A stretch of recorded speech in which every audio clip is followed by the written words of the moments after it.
There's so many similarities and there's so many differences. So for me, that is the main reason why I travel. I don't choose places, places choose me. I do believe in past life a lot. At that time, they just put a fairy light up there at the village saying Arctic Circle.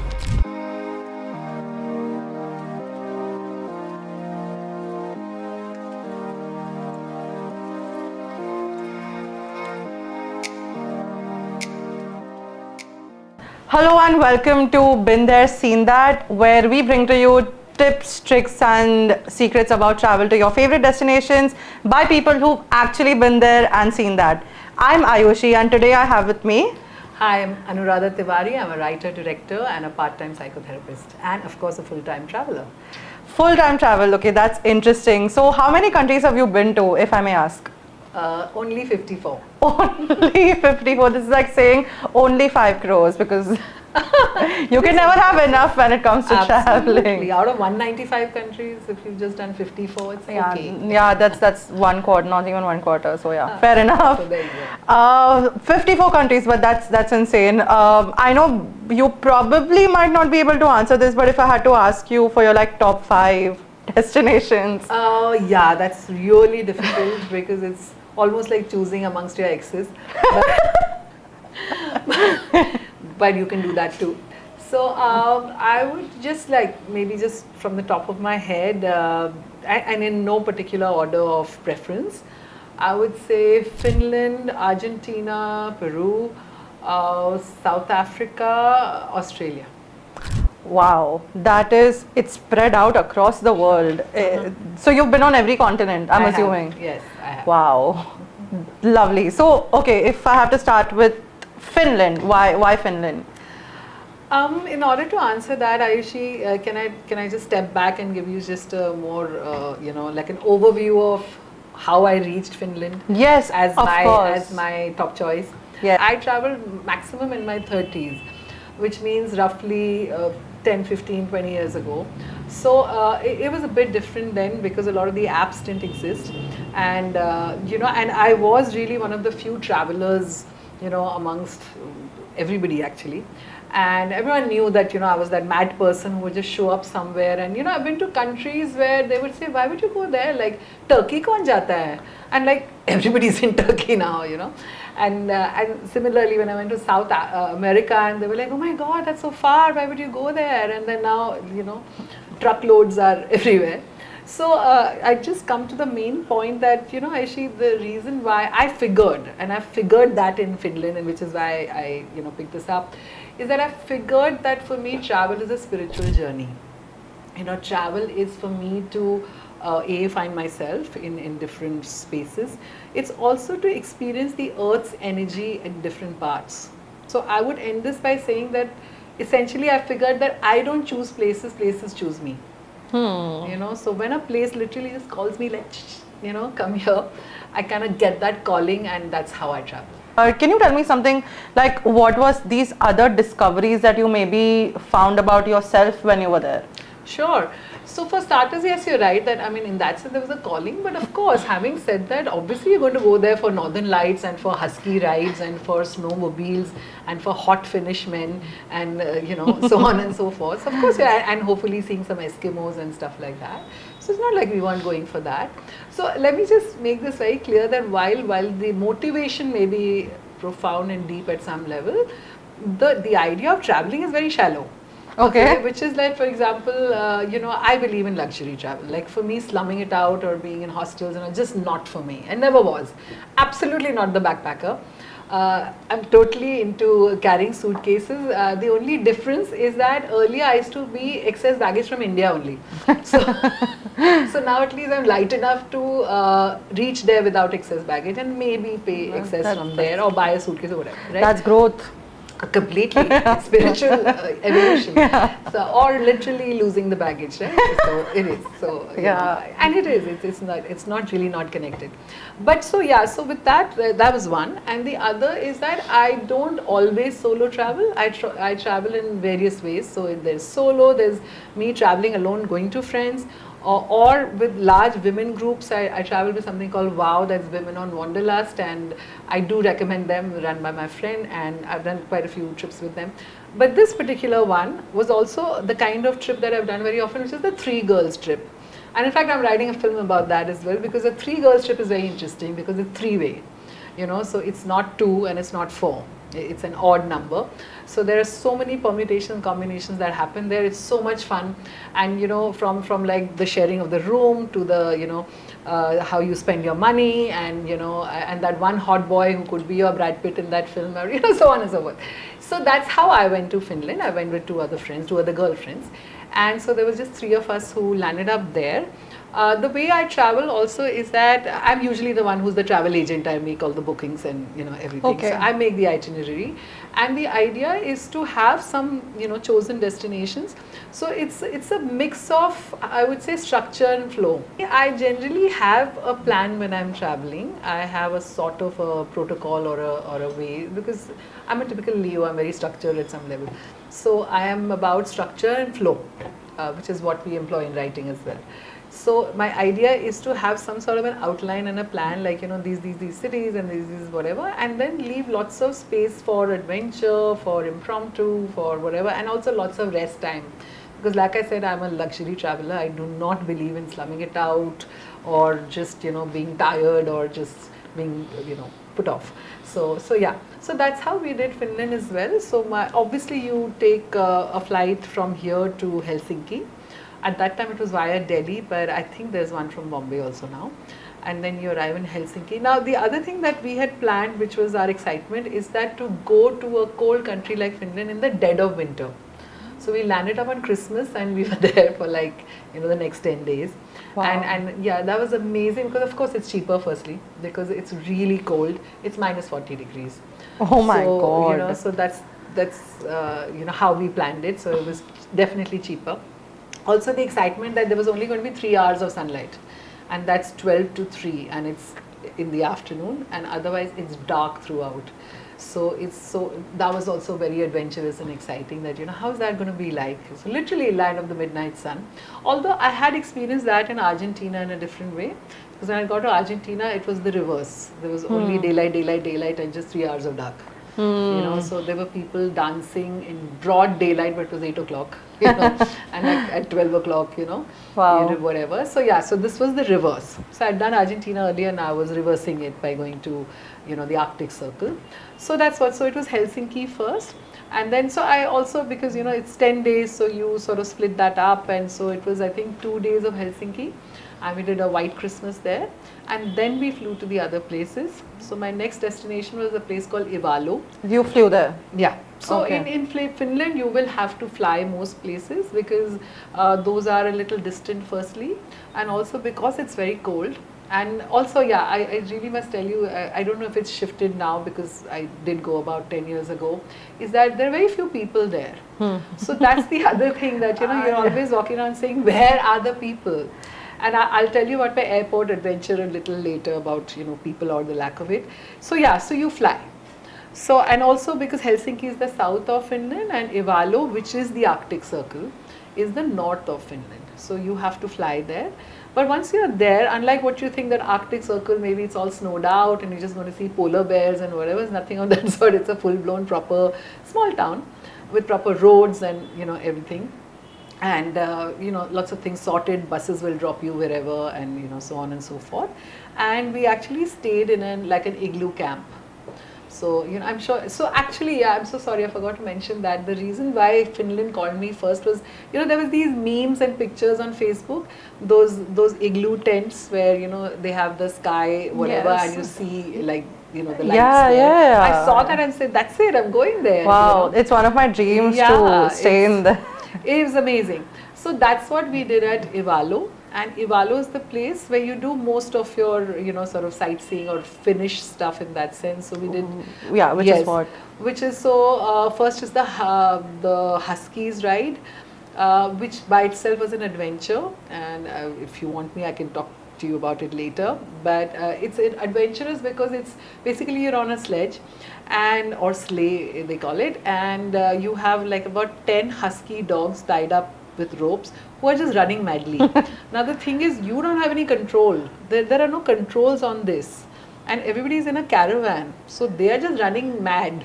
So if you get into trouble like we did, so you sit in the sledge, one person sits and one person stands, and that person has some sort of a lever.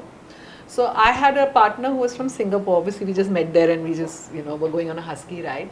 And then we were all over snow, and at some point I kept talking to her, but she wasn't responding. So I thought, theek hai, silent hogi hogi. She's really very meditative. And at some point I realized she's not there. She had fallen off like, I don't know, half an hour ago, and we didn't figure. And now my mad Huskies are running. I have no control over it, and I was going to crash in front of this caravan, the one in front. So I did have to ask for help. And just last minute I had this sense, so and I was a lot heavier then, so I kind of went sideways, so the cart tilted and went over the other's wheel. And then they came and sort of whatever. So the Husky ride is really the most adventurous thing, but it was great. And then also my two other friends who were waiting for me, they thought I'd gotten lost, and they saw me arriving on a snowmobile behind this cool looking dude, and they were like, what are we even feeling bad for you for? So yeah, it was like one Finnish adventure. The other one, which absolutely people must do, is the reindeer ride. So it is just one reindeer which is pulling a cart, and you are in just white land with just like, houses at the distance, like just outlines like in a painting. And usually the riders are women. So just quiet, Finnish woman just riding, and you're just going ting tong with this bell. And me and my friend, there was another friend who came along, and we just sang Hindi songs really loud in the middle of That's such a vibe. Yeah, it really is. And then the third thing, which is obviously the Northern Lights. Now the Northern Lights are really like fate and destiny. You have no idea whether you're going to see it and which day. So we just went in the probability of them being seen. So you have to go with that faith and with that whatever, and just hope to God that it happens. So we chased it for 3 days, and then just when we were giving up, it happened on the 4th day. Wow. Yeah. So this was in Ivalo as all of this is in Ivalo, because Ivalo is actually the northernmost part of Finland, because beyond that is the actual North Pole. Oh wow. Yeah, so like the reindeer, and then the proximity to the North Pole, it's giving Santa Claus. It is. So no, let me tell you about Santa Claus then. Okay. So the Santa Claus village is a different place. This is a place called Rovaniemi, and that was our next destination. That I think we did drive to Rovaniemi, or maybe we took a flight. I'm sorry, I don't remember that. I don't think it was very close.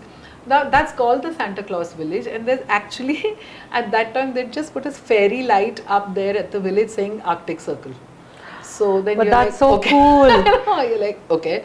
So so again, my trip at that time was that I'd done the Antarctic Circle in Argentina, and I'd done Equator in Kenya, and now I was doing the Arctic Circle. So I was doing all 3 circles, and so the Arctic Circle is it's a bit blah at some level, right? Because it's just one fairy light saying you're here. So you're like, okay. It is made up. I mean, at the end of the day, it's like it's not made up. The line but it's not really a line. Yeah. It's what we have done geographically. Exactly. Yeah. But yeah, I mean, obviously there's no real line. So, but there is a magnetic field there, and you do feel that. Yeah. So can you tell me more about that? Like what was that energy like? Yeah, for so you? I'm coming to that. So firstly, Rovaniemi was even more exciting than Ivalo, because it is Santa Claus village. So allegedly he lives there. Actually, it's just a museum, okay? And it says there's a house, Santa's house and all that. And then they say, oh, you're about to enter Santa's house. And then the fun thing was that considering it's Santa, you'd expect a gift, right? But no, you pay $25 for everything, including a picture with him. And the only thing free there was a cookie with your coffee. So we said, okay, so much for Santa. But Santa was very clever. All of us clicked pictures with him, and I said, Santa, have you been to India? He said, yeah, every Christmas. So I said, oh yeah, okay, sure. I'll get that. He knew his script well. Yeah, totally. So he's very cool, clever Santa, and of course we all got pictures with him. In fact, we shared pictures so that we shared our $25. But that's another story. But the coolest thing there was that unlike Ivalo, which was an igloo camp, we actually stayed in the ice hotel. So the ice hotel is at Rovaniemi, right next to Santa Claus's house in the village, and right from the steps itself, it's ice. So now imagine 3 of us with our heavy suitcases, which are already excess baggage from India. We've arrived at the ice hotel steps, and so the other thing was because it's dark. It was again 3 or 4 in the afternoon. One cab just dropped us somewhere, just said no can do. So we went really crazy, like how are we going to reach like the hotel, which we didn't realize was literally just around. So another cab arrived but took some, I don't know, 80 euros from us or something just to drop us there. So we went through those adventures. And then and these ice hotel people were looking at us saying like, what were you thinking? How have you arrived in this luggage to like the ice hotel? But we don't care, they carried it for us. And so that is a real igloo experience because it is obviously cold AF and it's inside an igloo like whatever. Of course they give you lots of warm stuff. But in the morning, they actually gave us certificates for having survived an igloo. So I said, oh, so maybe we couldn't have, we may not have survived it. So, right? But that's really an experience, especially with one of my friends who feels extra cold. So she was 5 layers down and, you know, stuff like that. The other cute adventure that happened there was that, so I tend to get very hungry at night and, you know, that's a hotel. So they had lots of cookies around. So we said, okay, let's just go and like pick it up because there's nobody there. So when we put the hand in the jar, all the alarms rang and everybody came. So like literally we got caught with a hand in the cookie jar. So that's one way to rob something. Yeah, it was hysterical. But you know, coming back to the magnetic energy part, I mean, this was all the faff fun. Also, we had bought all the seal stuff, right? Because it's really cold. So you have to put your, you know, your isms aside a little bit to say, I can't wear this and I can't wear that because you'll die. But the interesting thing there before I get to the magnetic part is that while it's minus 40 degrees outside, everyone in Finland wears t-shirts because it's central heating inside. So they're all roaming around in t-shirts and shorts and they came out with swagger saying, oh, it's such a warm winter, you know, it's only minus 40, like, you know, it's like, okay. It's only minus 40. Yeah. So they were like very dismissive of it, aap kaise time pe aa gaye hoge, matlab only minus 40, we're like, you know, sure, we'll live. So, you know, so that. Now the magnetic part of it, Aayushi, is that, yes, one feels it when one is there. Also, of course, I am energy conscious as a person. I'm psychic, I'm a part-time psychotherapist, like I told you. So, as that, you feel it a lot more. You know, you feel it in your being, you feel it in the air, you feel it, you know, you feel it all around. You feel that this is special and that there's something else happening here, you know, that the earth is doing.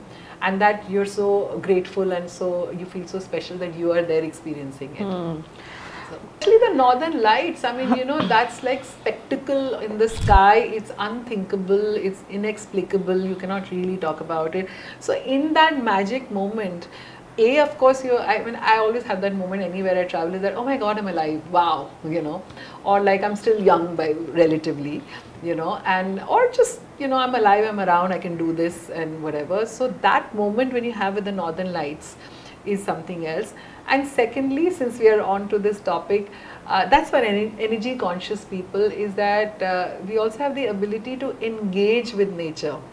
I don't know if I can explain this any more than this. You know, it's like you energetically connected to the sky, to the northern lights, to the moon, to snow, to reindeer, and that experience is orgasmic. There's no other word for it, you know. It's so yeah, that's also something that and you experience that all in the time. Absolutely. It was very interesting. I was walking around with, so there were 3 of us, so one friend went somewhere else and this other friend came along with me, and for some reason I just walked into a random souvenir shop and it had these, you know, like these drums, so the Shamanic Drum of Finland. So I just asked like the shopkeeper, what is this about? Now she looked very embarrassed for some reason and she said, oh yeah, you know, it kind of belongs to our shamanic people, our ancient people, and those are called the Samis. So those are aboriginal people, the original people of Finland, and you know, the whites came much later, the Vikings. So so when she just said that, it just clicked in my head. I said, oh my God, every place I'm being called to is a shamanic place. Because like I said, I've been to Argentina before that, I've been to Uluru, I've been to so many places and they're all shamanic places. Oh. So yeah, I get goosebumps even right now when I'm saying it. Wow. And it just clicked, like the penny clicked, and I said, thank you. And she was like, huh, whatever, and I just bought that. And with that, I went to the Sami village. So the Sami village is like in any other place. They're abandoned villages. People don't really live there, but you know, you feel the spirit there. We had a choice again on the last day to either go to some other place or the Arctic Museum. And my friends chose that other place, and I said, of course you have to go to the Arctic Museum, excuse me, you know. So I drove with just this one. Again, most women do all the guiding and driving there. So we really got along. She kept calling me Ano, you know, so she took Ano to the Arctic Museum. And there again, they do it so beautifully, you know. So they had life-size installations everywhere. So like there was a life-size igloo and a life-size Eskimo family and whatever, and they were just bowing in front, and I just stood there and I said, yeah, totally past life here, like totally I'm back, you know, and that kind of closed the loop, and that kind of gave me all the answers of why I'm here. But yeah, that was Finland in the most heady way possible. So have you experienced the famous Finnish saunas?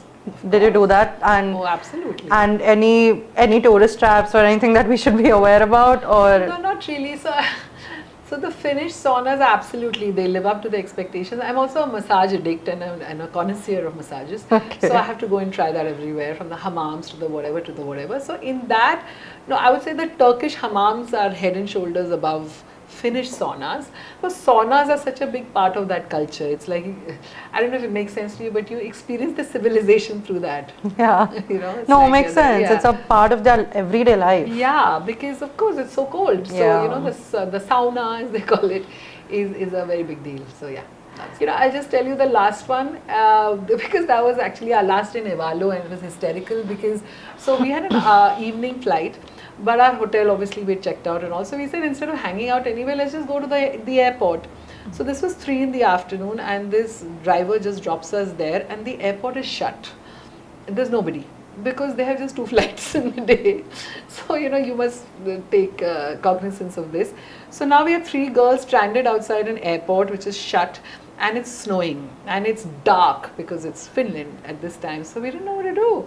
So we said, okay, so I did the chant, I do the Buddhist chant, so I did the chant there, and suddenly out of the blue we see one side window open. And we said, okay, we got a way in. And there was one random man inside, he looked very Peruvian to me. And he actually very quietly opened that window for us, and we stole in. Okay. Now imagine you're in an airport that is just open to you. Okay. And there were all these, you know, the kiosks and the conveyor belt and all of that. We actually played airport. It was so much fun. Like one of us was an air hostess, one of us whatever. We lay on the conveyor. We did random stuff. Okay, making reels, making whatever. And this quiet man just kept walking. He was very embarrassed, and he was like, I have nothing to do with it. And we were like, yeah, I know, we're 3 giggly girls, it's fine. So we did all of that, played airport, like, which we never played in childhood either. And then saunters the entire airline, you know, staff at maybe 2 hours later. Nobody questioned us. Nobody said, how come you're here? What have you done? There's no sense of security, nothing, because they're very secure, you know. Yeah. And there's nobody that they don't have people, so they were fine. And then I was still the last person to enter the aircraft after all that, because I lost my passport somewhere. It just, you know, it just went somewhere, so I had to wait to find it. So yeah, we have all these adventures. How did you then find your passport? No, it was there. It was like, I did chant for it. But okay. No, it was just there. I'd forgotten, you know, in that tray. I actually put it into the tray that, you know, the X-ray scan, and then just we went helter-skelter. But how sweetly, again, one lady finally just quietly led me across the tarmac to the aircraft where everybody was waiting patiently.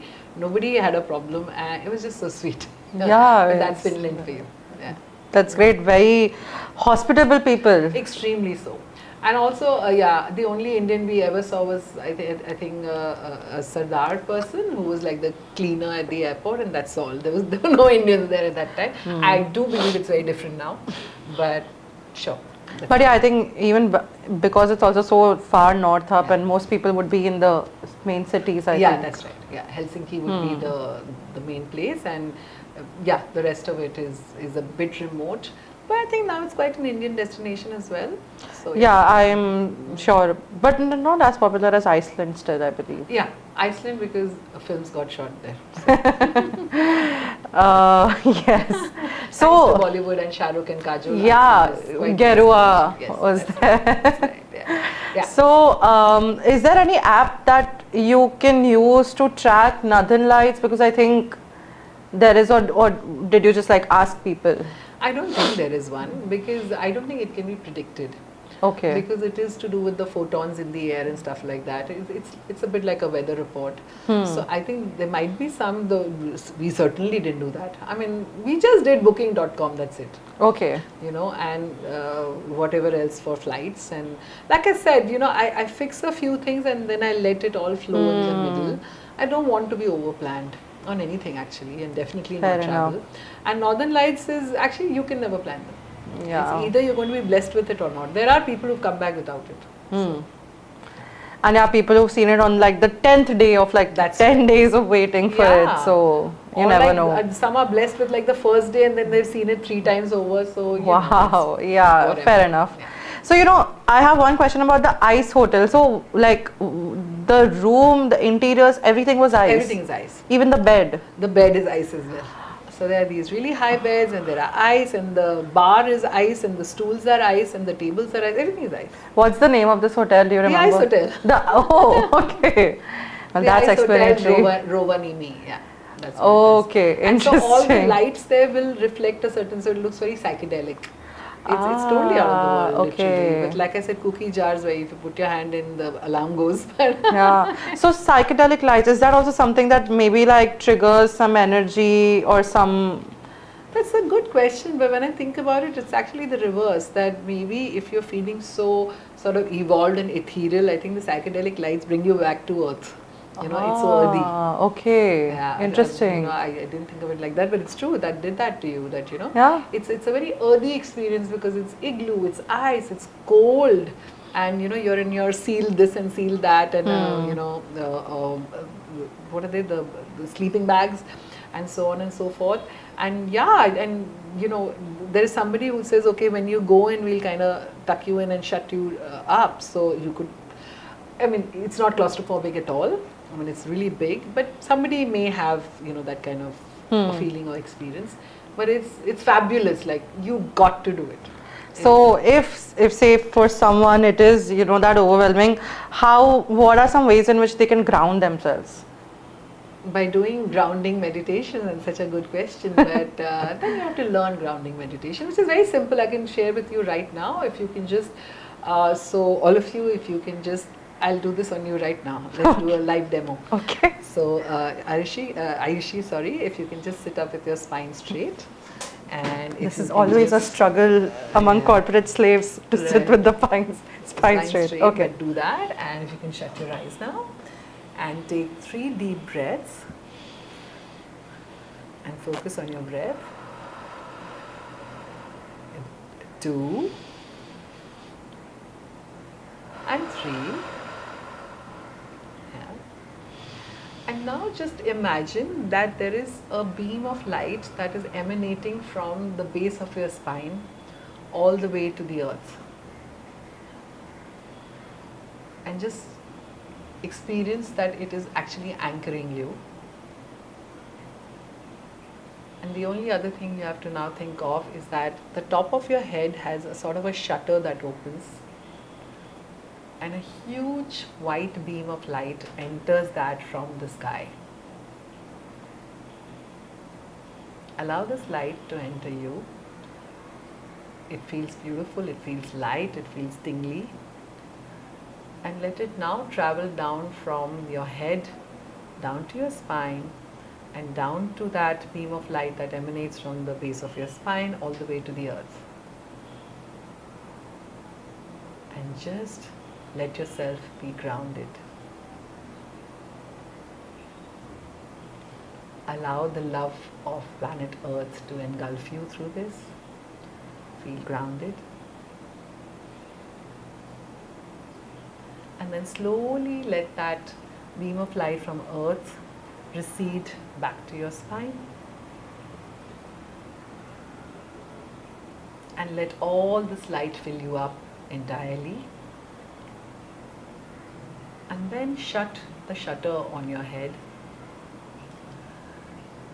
and just experience this light in you, which has grounded you now forever. And now when you feel good and acknowledge that the universe inside you has altered for the better, open your eyes whenever you feel like.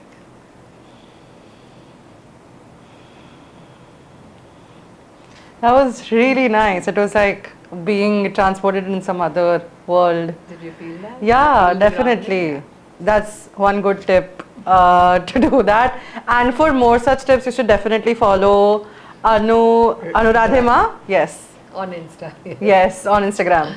Yeah, that's at the rate of Anuradhima with a double A in it on Instagram. Yeah. Thank you so much for being today with us. And I wish you all the best for all your future endeavors. Thank you, and thank you for having me here, and I hope that some of all the rambling that we did helps you in some way. Thank you so much. Yes. Stay tuned for the next episode, and to get notified of when we post it, don't forget to like, share and subscribe. Thank you so much.